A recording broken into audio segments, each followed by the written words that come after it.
ദൈവനാമം മഹത്വപ്പെടുമാറാകട്ടെ. ഇന്നെന്നെ ശ്രവിക്കുന്ന എല്ലാ പ്രിയപ്പെട്ടവർക്കും നമ്മെ ചേർത്ത് കൊള്ളുവാനായി വേഗം വരുന്ന കർത്താവായ യേശു ക്രിസ്തുവിൻ്റെ നാമത്തിൽ സ്നേഹവന്ദനം. നാം ഈ കഴിഞ്ഞ ആഴ്ചയിൽ അബ്രഹാമിനെക്കുറിച്ച് ചില പാഠങ്ങൾ പഠിക്കുകയായിരുന്നല്ലോ.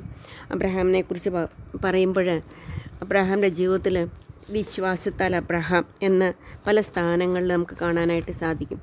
ഈ വിശ്വാസത്താൽ അബ്രഹാം അവൻ ഉൽപ്പത്തി പുസ്തകം 15-ാം അധ്യായത്തിൽ വായിക്കാനായിട്ട് സാധിക്കും.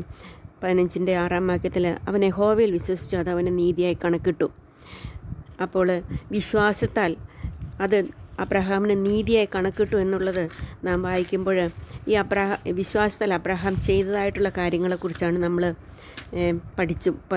കഴിഞ്ഞ ആഴ്ച ചിന്തിച്ച്. ഒന്നാമതായിട്ട് വിശ്വാസത്താൽ അബ്രഹാം കർത്താവിനെ ദൈവത്തെ അനുസരിച്ചു എന്ന് കാണാനായിട്ട് സാധിക്കും. രണ്ടാമതായിട്ട് ഞാൻ കണ്ടു വിശ്വാസത്താൽ അവൻ കൂടാരങ്ങളിൽ പാർത്തു. മൂന്നാമതായിട്ട് ഞാൻ കണ്ടു അവൻ വിശ്വാസത്താൽ പ്രത്യാശയുള്ളവനായിട്ട് ഈ ലോകത്തിന് വേണ്ടിയല്ല ദൈവരാജ്യത്തിനായിട്ട് അവൻ ദൈവത്തിൽ ആ പ്രത്യാശ വെച്ചുകൊണ്ട് ജീവിച്ചു എന്ന് നാം കണ്ടു. നമുക്ക് മൂന്നാമതായിട്ട് ഇന്ന് വിശ്വാസത്താൽ അവൻ കാത്തിരുന്നു എന്ന് നമുക്ക് കാണുവാനായിട്ട് സാധിക്കും. അബ്രഹാമിനോട് ദൈവം പറഞ്ഞു, നിനക്ക് സന്തതികളുണ്ടാകും. ഉൽപ്പത്തി പുസ്തകം 12-ാം അധ്യായത്തിൽ നീ ഒരനുഗ്രഹമായിരിക്കും എന്ന് പറഞ്ഞു. ഞാൻ നിന്നെ വലിയൊരു ജാതിയാക്കും എന്ന് അബ്രഹാമിനോട് പറഞ്ഞു. എന്നാൽ അബ്രഹാമിൻ്റെ ഭാര്യ മച്ചിയായിരുന്നു എന്നുള്ള നമുക്ക് കാണുവാനായിട്ട് സാധിക്കും. അബ്രഹാമും എന്നാൽ ദൈവം പറഞ്ഞതനുസരിച്ച് വിശ്വാസത്താൽ അബ്രഹാം കാണാത്ത രാജ്യത്തെ ഓർത്ത് പുറപ്പെട്ടു എന്ന് മാത്രമല്ല, ഈ മക്കളുണ്ടാകുമെന്നുള്ളത് അബ്രഹാം വിശ്വസിച്ചു എന്ന് നമുക്ക് കാണുവാനായിട്ട് സാധിക്കും. വീണ്ടും അനേക വർഷങ്ങൾ കഴിഞ്ഞു, എന്നാലും അബ്രഹാമിന് മക്കളുണ്ടായിരുന്നില്ല. വീണ്ടും കർത്താവ് അബ്രഹാമിനോട് പറയുന്നു, നിനക്ക് വീണ്ടും മക്കളുണ്ടാകുമെന്ന് പറഞ്ഞു. അപ്പോൾ വീണ്ടും അബ്രഹാം അത് വിശ്വസിക്കുന്നതായിട്ട് നമുക്ക് കാണുവാനായിട്ട് സാധിക്കും. 99 വയസ്സ് വരെയുള്ള അബ്രഹാമിനോട് വീണ്ടും ദൈവം പ്രത്യക്ഷപ്പെട്ടിട്ട് പറയുകയാണ്, നിനക്ക് മക്കളുണ്ടാകും. അതും മക്കളുണ്ടാകും എന്നൊക്കെ ദൈവം പറഞ്ഞപ്പോൾ അത് വിശ്വസിക്കുന്ന അബ്രഹാമിനെ നമുക്ക് കാണുവാനായിട്ട് സാധിക്കും. അവൻ സംശയിച്ചില്ല.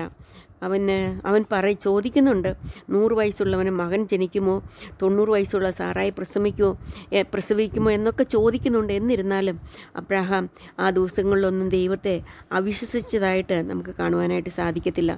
അങ്ങനെ അബ്രഹാമിന് 100 വയസ്സുള്ളപ്പോൾ 99 വയസ്സ് കഴിഞ്ഞപ്പോൾ വീണ്ടും അബ്രഹാമിനോട് ദൈവം പറഞ്ഞു, നിനക്ക് മക്കളുണ്ടാകും എന്ന് പറഞ്ഞപ്പോൾ അബ്രഹാം അത് വിശ്വസിച്ചു. മാത്രമല്ല, അതിനുശേഷം 100 വയസ്സുള്ള അബ്രഹാമിനും 90 വയസ്സുള്ള സാറയ്ക്ക് മക്കൾ ഉണ്ടാകുന്നതായിട്ട് നമുക്ക് കാണുവാനായിട്ട് സാധിക്കും. അതൊരു അത്ഭുതമല്ലേ? ആണ്.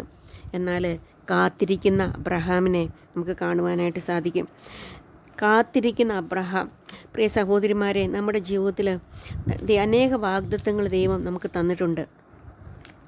എന്നാൽ അതിനായിട്ട് കാത്തിരിക്കുന്നവരാണോ അതോ സംശയിക്കുന്നവരാണോ എന്ന് നമ്മളെ തന്നെ ചിന്തിക്കുന്നത് നല്ലതായിട്ട് തീരും. അപ്പോൾ 100 വയസ്സായിട്ടും വാഗ്ദത്തത്തിനായിട്ട് കാത്തിരിക്കുന്ന അല്ലെങ്കിൽ കാണാനായിട്ട് സാധിക്കും. അത് നമുക്ക് ഇതിൽ തന്നെ ഈ നമ്മൾ നേരത്തെ വായിച്ചതായിട്ടുള്ള എബ്രായ ലേഖനത്തിൽ തന്നെ നമുക്കത് കാണുവാനായിട്ട് സാധിക്കും. അബ്രഹാമും സാറയും ദൈവത്തിനായിട്ട് കാത്തിരിക്കുന്നു എന്ന് കാണാനായിട്ട് സാധിക്കും.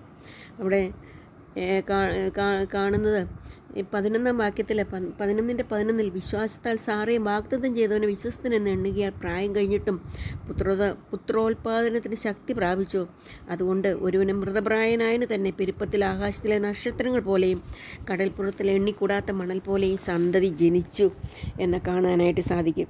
അങ്ങനെ കാത്തിരുന്നത് മുഖാന്തരമായിട്ട് അനുഗ്രഹിക്കപ്പെട്ട ഒരു കുടുംബമാണ്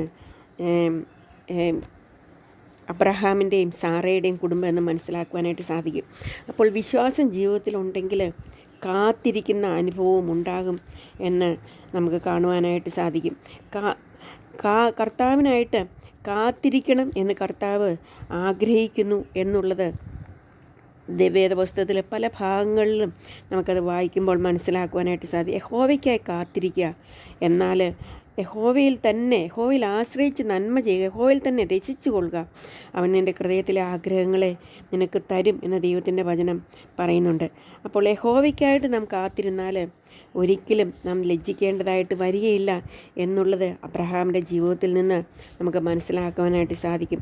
100 വയസ്സുള്ള അബ്രഹാമിനും 90 വയസ്സുള്ള സാറയ്ക്കും ദൈവം മക്കളെ കൊടുത്തെങ്കിൽ നമ്മുടെ ജീവിതത്തിൽ നാം കാത്തിരുന്നിട്ടുണ്ടെങ്കിൽ നമ്മുടെ ജീവിതത്തിൽ കർത്താവ് നമ്മൾക്ക് അനുഗ്രഹം തരും എന്നുള്ളത് അവരുടെ ജീവിതത്തിൽ നിന്ന് നമുക്ക് മനസ്സിലാക്കുവാനായിട്ട് സാധിക്കും. അടുത്തതായിട്ട് 4-മതായിട്ട് അബ്രഹാമിനെ കുറിച്ച് ചിന്തിക്കുമ്പോൾ നമുക്ക് ചിന്തിക്കുവാനുള്ളത് ലോകത്തിന് വേണ്ടി ദൈവത്തിൻ്റെ മുമ്പിൽ യാചിക്കുന്ന ഒരു ഇടനിൽക്കുന്ന ഒരു അബ്രഹാമിനെ കാണുവാനായിട്ട് സാധിക്കും. പാപികളായ നമ്മൾക്ക് വേണ്ടി കർത്താവായ യേശു ക്രിസ്തു ഈ ലോകത്തിലേക്ക് വന്നു, നമുക്ക് വേണ്ടി മരിച്ചു, ഉയർത്തെഴുന്നേറ്റ് സ്വർഗത്തിൽ ജീവിക്കുന്നുണ്ട്. ഇന്ന് നമുക്ക് വേണ്ടി നമുക്ക് വേണ്ടി പക്ഷപാതം ചെയ്യുന്ന കർത്താവുണ്ട്. അത് നമുക്ക് 1 തിമോഥെയോസിൽ നമുക്ക് കാണുവാനായിട്ട് സാധിക്കും. നമുക്ക് വേണ്ടി ഇന്ന് പിതാവിൻ്റെ സന്നിധിയിൽ പക്ഷപാതം ചെയ്യുന്ന കർത്താവ് ഉണ്ട് എന്നുള്ളത് നമുക്ക് എത്രയോ ആശ്വാസത്തിന് കാരണമാണ്. 1 തിമോഥെയോസ് 2-ാം അധ്യായത്തിൻ്റെ 5-ാം വാക്യത്തിൽ കാണുന്നു, ദൈവം ഒരുവനല്ലോ, ദൈവത്തിന് മനുഷ്യർക്ക് മധ്യസ്ഥനും ഒരുവൻ, എല്ലാവർക്കും വേണ്ടി മറുവിലയെ തന്നെത്താൻ കൊടുത്ത മനുഷ്യനായ ക്രിസ്തേശു തന്നെ. തക്ക സമയത്ത് അറിയിക്കേണ്ട ഈ സാക്ഷ്യത്തിനായി ഞാൻ പ്രസംഗി അപ്പോസ്തലനുമായി പോഷ്കല്ല പരമാർത്ഥമെന്ന് തന്നെ പറയുന്നു. ഇവിടെ നമുക്ക് കാണാനായിട്ട് സാധിക്കും നമുക്ക് വേണ്ടി മധ്യസ്ഥം ചെയ്യുന്ന ഒരു കർത്താവായ യേശു ക്രിസ്തുവിനെ. ഇതുപോലെ തന്നെ നാമും മധ്യസ്ഥം കർത്താവിൻ്റെ മുമ്പിൽ, മധ്യസ്ഥൻ ഒരുവനുള്ളൂ, ദൈവം മാത്രമേ ഉള്ളൂ. എന്നാൽ ആ മധ്യസ്ഥനോട് നാം മറ്റുള്ളവർക്ക് വേണ്ടി യാചിക്കണം, അല്ലെങ്കിൽ മറ്റുള്ളവരുടെ ജീവിതത്തിൻ്റെ പ്രശ്നങ്ങളെ ഓർത്ത് അവർ കർത്താവിലേക്ക് വരുവാനോർത്ത് അവരുടെ പ്രശ്നങ്ങളിൽ അവരെ രക്ഷിക്കുന്നതിന് വേണ്ടി നാമും പ്രാർത്ഥിക്കണമെന്ന് ദൈവം ആഗ്രഹിക്കുന്നതെന്ന് നമുക്ക് മനസ്സിലാക്കുവാനായിട്ട് സാധിക്കും. അങ്ങനെ ലോത്തും അബ്രഹാം ഒന്നിച്ചാണ് പുറപ്പെട്ടത്, ഒന്നിച്ചാണ് അവർ ജീവിച്ചുകൊണ്ടിരുന്നത്.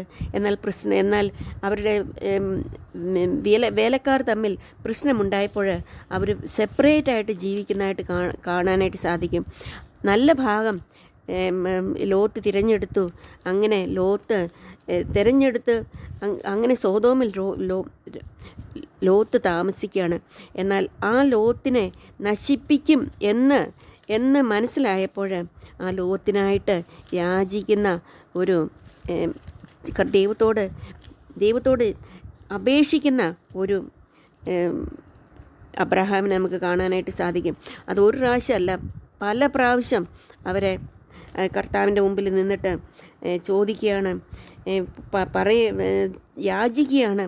അങ്ങനെ പ്രിയ സഹോദരിമാരെ, നമ്മുടെ ജീവിതത്തിൽ നമ്മളങ്ങനെ മറ്റുള്ളവർക്ക് വേണ്ടി യാചിക്കുന്നുണ്ടോ?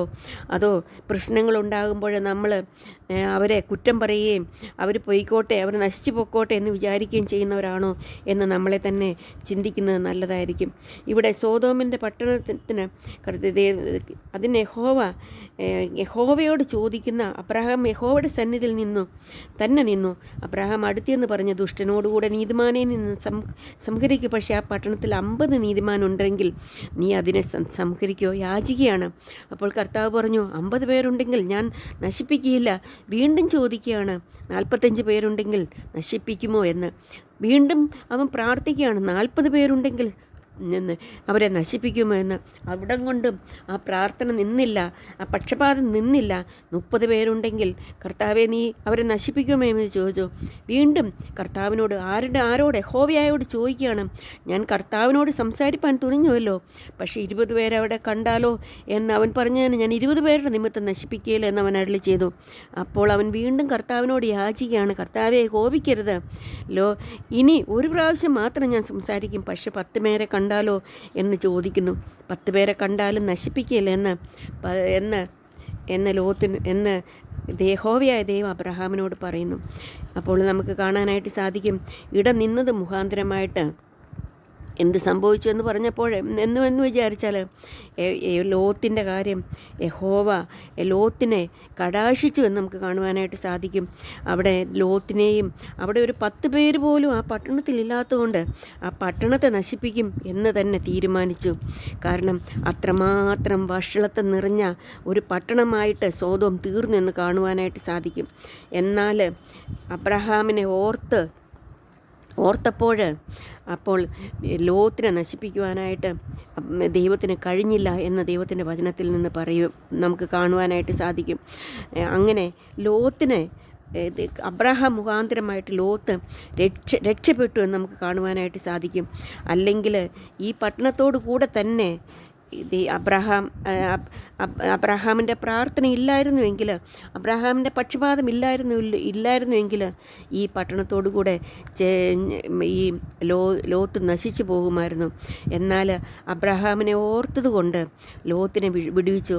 എന്നാൽ ഈ പട്ടണം 10 പേരുണ്ടെങ്കിൽ പോലും ആ പട്ടണം നശിപ്പിക്കുകയില്ല എന്ന് ദൈവം അരുളി ചെയ്തു. എന്നാൽ 10 പേര് പോലും ഇല്ലാത്തൊരു പട്ടണം അത് നശിപ്പിക്കപ്പെടുവാനായിട്ട് ഇടയായിട്ട് തീർന്നു എന്നുള്ളത് നമുക്ക് കാണുവാനായിട്ട് ചെയ്തു. പിന്നെ യഹോവ സോദോമിൻ്റെയും ഗോമോരയുടെ നിലവിളി വലുതും അവരുടെ പാപം അതികഠിനവുമാകുന്നു എന്ന് പറഞ്ഞു. അങ്ങനെ അബ്രഹാം അവരുടെ പാപം മുഖാന്തരം പട്ടണത്തെ നശിപ്പിച്ചു. എന്നാൽ കർത്താവ് ഇവരെ 2 പേരെയും വിടുവിച്ചു എന്നുള്ളത് നമുക്ക് കാണുവാനായിട്ട് സാധിക്കും. അങ്ങനെ അബ്രഹാമിൻ്റെ വിശ്വാസം കാരണം നാം ഇന്ന് കണ്ടു, അബ്രഹാമിൻ്റെ വിശ്വാസം കാരണം അബ്രഹാം ദൈവത്തെ അനുസരിച്ചു. അബ്രഹാമിൻ്റെ വിശ്വാസം കാരണം അവൻ കൂടാരങ്ങളിൽ പാർത്ത് നിത്യതയ്ക്കായിട്ട്, അല്ലെങ്കിൽ അവരുടെ സ്വദേശം എന്താണെന്ന് മനസ്സിലാക്കി, പൗരത്വം എന്താണെന്ന് മനസ്സിലാക്കി ആ ലോകത്തിന് വേണ്ടി ജീവിച്ചു എന്ന് കാണുവാനായിട്ട് സാധിക്കും. മൂന്നാമതായിട്ട് നമുക്ക് കാണുവാനായിട്ട് സാധിച്ചു അവൻ കാത്തിരുന്നു എന്ന് കാണുവാനായിട്ട് സാധിച്ചു. നാലാമതായി നാം കണ്ടു ഇടനിൽക്കുന്ന, പക്ഷപാതം ചെയ്യുന്ന, പ്രാർത്ഥിക്കുന്ന ഒരു അബ്രഹാം നമുക്ക് കാണുവാനായിട്ട് സാധിക്കും. നമുക്ക് അഞ്ചാമതായിട്ട് നമുക്ക് കാണാം ദശാംശം കൊടുക്കുന്ന ഒരു അബ്രഹാം നമുക്ക് കാണുവാനായിട്ട് സാധിക്കും. അബ്രഹാം സകലത്തിലും ദശാംശം കൊടുത്തെന്ന് കാണുവാനായിട്ട് സാധിക്കും. അവിടെ 14 അധ്യായത്തിൽ 18 മുതലുള്ള വാക്യത്തിൽ അബ്രഹാം യുദ്ധം കഴിഞ്ഞിട്ട് തിരിച്ചു വരികയാണ്. അവിടെ നമുക്ക് കാണാനായിട്ട് സാധിക്കുന്നത് ശാലം രാജാവ് മൽക്കിശേദെക്ക് അപ്പവും വീഞ്ഞും കൊണ്ടുവന്നു. അവൻ അത്യുന്നതങ്ങൾ ദൈവത്തിൻ്റെ പുരോഹിതനായിരുന്നു. അവനെ അനുഗ്രഹിച്ചു. സ്വർഗത്തിനും ഭൂമിക്ക് നാഥനായ അത്യുന്നതനായ ദൈവത്താൽ അബ്രഹാം അനുഗ്രഹിക്കപ്പെടുമാറാകട്ടെ. നിന്റെ ശത്രുക്കളെ നിന്റെ കയ്യിൽ ഏൽപ്പിച്ച് അത്യുന്നതനായ ദൈവം സ്തുതിക്കപ്പെടുമാറാകട്ടെ എന്ന് പറഞ്ഞു. അബ്രഹാം സകലത്തിലും ദശാംശം കൊടുത്തു. സകലത്തിലും ദശാംശം കൊടുക്കുന്ന ഒരു അബ്രഹാമിനെ നമുക്ക് കാണുവാനായിട്ട് സാധിക്കും. പ്രിയ സഹോദരിമാരെ, നാം പഴയ നിയമകാലത്ത് ദശാംശം കൊടുത്തെങ്കിൽ ഇന്ന് അതിൽ കൂടുതൽ കൊടുക്കുവാൻ നാം ബാധ്യസ്ഥരാണ്. 10 കൊടുക്കണമെന്നുള്ളത് ദൈവത്തിൻ്റെ കൽപ്പനയായിരുന്നു പഴയ നിയമ വിശ്വാസികളോടുള്ള ബന്ധത്തിൽ. അതുകൊണ്ട് അബ്രഹാം പഴയ നിയമ വിശ്വാസിയായതുകൊണ്ട് വീരനായ അബ്രഹാം ദശാംശം കൊടുക്കുന്ന ഒരു വ്യക്തിയായിരുന്നു എന്ന് നമുക്ക് കാണുവാനായിട്ട് സാധിക്കും. നമുക്ക് മലാക്കി ലേഖനം 3 അധ്യായത്തിൽ കാണുന്നത് 3:8 വാക്യത്തിൽ, എന്നാൽ ഞങ്ങൾ നിന്നെ തോൽപ്പിക്കുന്നെന്ന് ചോദിക്കുന്നു. ദശാംശത്തിലും വഴിപാടിലും തന്നെ നിങ്ങൾ ഈ ജാതി മുഴുവനും തന്നെ എന്നെ തോൽപ്പിക്കുന്നത് കൊണ്ട് നിങ്ങൾ ശാപഗ്രസ്തരാകുന്നു. എൻ്റെ ആലയത്തിൽ ആഹാരം ഉണ്ടാകേണ്ടതിന് നിങ്ങൾ ദശാംശം മുഴുവനും ഭണ്ഡാരത്തിലേക്ക് കൊണ്ടുവരുവിൻ. ഞാൻ നിങ്ങൾക്ക് ആകാശത്തിൻ്റെ കിളിവാതികളെ തുറന്ന് സ്ഥലം പോരാതെ വരുവോളം നിങ്ങളുടെ മേലെ അനുഗ്രഹം പകരുകയില്ലയോ? പഴയ നിയമ വിശ്വാസികളോടുള്ള ബന്ധത്തിൽ ദശാംശം കൊടുക്കണമെന്നുള്ളത് ദൈവത്തിൻ്റെ കൽപ്പനയായിരുന്നു. ദശാംശം കൊടുക്കാത്തവർ ദൈവത്തിനെ കക്കുന്നവരാണ് എന്നുള്ളത് ദൈവത്തിൻ്റെ വചനത്തിൽ നിന്ന് മനസ്സിലാക്കുവാനായിട്ട് സാധിക്കും. അവർ ശാപഗ്രസ്തരാണ് എന്നുള്ളത് ദൈവത്തിൻ്റെ വചനം പറയുന്നുണ്ട്. പഴയ നിയമ വിശ്വാസികളോടുള്ള ബന്ധത്തിൽ അവർ ഇത് കൊടുത്തില്ലെങ്കിൽ അവർക്ക് ശിക്ഷ വരും. എന്നാൽ ഇത് കൊടുത്താൽ സ്വർഗത്തിലെ കിളിവാതികൾ ദൈവം തുറന്ന് അനുഗ്രഹിക്കും എന്നുള്ള വാഗ്ദത്വവും നമുക്ക് മനസ്സിലാക്കുവാനായിട്ട് സാധിക്കും. ദൈവത്തെ തോൽപ്പിക്കുന്ന അവസ്ഥയാണ് ദശാംശം കൊടുക്കാതിരിക്കുന്നതെന്ന് കാണുവാനായിട്ട് സാധിക്കും. എങ്കിൽ എങ്കിൽ പുതിയ നിയമ വിശ്വാസികളായ നമ്മളെ സംബന്ധിച്ചിടത്തോളം കർത്താവ് ഈ ലോകത്തിലേക്ക് വന്നു, നമുക്ക് വേണ്ടി മുഴുവനായിട്ട് തന്നെ സമർപ്പിച്ചു. അങ്ങനെ നമ്മളെ രക്ഷിച്ചു. അവൻ്റെ രക്തത്താൽ നമ്മൾക്ക് വിടുതലും ആശ്വാസം നൽകി നാം ദൈവത്തിൻ്റെ മക്കളായിട്ട് തീർന്നു. അങ്ങനെ ദൈവമക്കളായിട്ട് തീർന്ന നമ്മളെ സംബന്ധിച്ചിടത്തോളം നാം ദശാംശം കൊടുക്കുവാൻ, നമ്മെ തന്നെ കൊടുക്കുവാൻ നാം ബാധ്യസ്ഥരാണ്. എങ്കിൽ പ്രിയ സഹോദരിമാരെ, നമ്മുടെ ദശാംശം എങ്കിലും കർത്താവിന് കൊടുക്കുവാനായിട്ട് ദൈവം നമ്മളെ സഹായിക്കട്ടെ. ദശാംശത്തിൽ കൂടുതൽ കൊടുക്കണമെന്നാണ് ദൈവം ആഗ്രഹിക്കുന്നത്. എന്നാൽ അറ്റ്ലീസ്റ്റ് പഴയ നിയമവിശ്വാസികളോടുള്ള കൽപ്പനയായിരുന്നു ദശാംശം കൊടുക്കണമെന്ന് ഉള്ളത്. അത്രയെങ്കിലും കർത്താവിന് കൊടുക്കുവാനായിട്ട് ദൈവം നമ്മളെ സഹായിക്കട്ടെ. വരുന്ന ദിവസങ്ങളിൽ നമ്മൾ വിശ്വാസമുണ്ടെന്ന് പറയുന്നത് കൊണ്ടും ചില കാര്യങ്ങൾ വിശ്വാസത്താൽ ചെയ്യുന്നത് കൊണ്ടും അത് വിശ്വാസമല്ല. എന്നാൽ ഒരു വിശ്വാസത്തിൽ വീരനായ ഒരു വിശ്വാസത്തിൻ്റെ വ്യക്തിയാണെങ്കിൽ അവൻ കർത്താവിൻ്റെ കൽപ്പനകളെ അനുസരിക്കുന്നവനായിരിക്കും. അവൻ്റെ പൗരത്വം സ്വർഗത്തിലാണെന്ന് മനസ്സിലാക്കിക്കൊണ്ട് അവൻ ആ ദേശത്തിന് വേണ്ടി അധ്വാനിക്കുന്നവനായിരിക്കും. ഈ ദേശത്തിന് അവൻ്റെ ജീവിതം മുഴുവനും വേണ്ടി ചെലവിടാതെ പൗരത്വം സ്വർഗത്തിലാണെന്ന് അബ്രഹാം കൂടാരത്തിൽ വസിച്ചതുപോലെ തന്നെ ഈ ലോകത്തിലല്ല എൻ്റെ സമ്പാദ്യം എന്ന് മനസ്സിലാക്കിക്കൊണ്ട് സ്വർഗത്തിൽ സമ്പാദ്യം സ്വരൂപിക്കുന്നവനാണ്. ഒരു വ്യക്തിക്ക് വിശ്വാസമുണ്ടെങ്കിൽ അവൻ കാത്തിരിക്കുന്നവനായിരിക്കും. മാത്രമല്ല അവൻ മറ്റുള്ളവർക്ക് വേണ്ടി ദൈവത്തിൻ്റെ മുമ്പാകെ പക്ഷപാതം ചെയ്യുന്നവനുമായിരിക്കും. മാത്രവുമല്ല ദശാംശം കൊടുക്കുന്നവനുമായിരിക്കും. അങ്ങനെ നമ്മുടെ ജീവിതത്തിൽ ആയിരത്തി ഇരുവാനായിട്ട് കർത്താവ് നമ്മളെ സഹായിക്കട്ടെ. അവൻ്റെ വലിയ നാമം മഹത്വപ്പെടുമാറാകട്ടെ.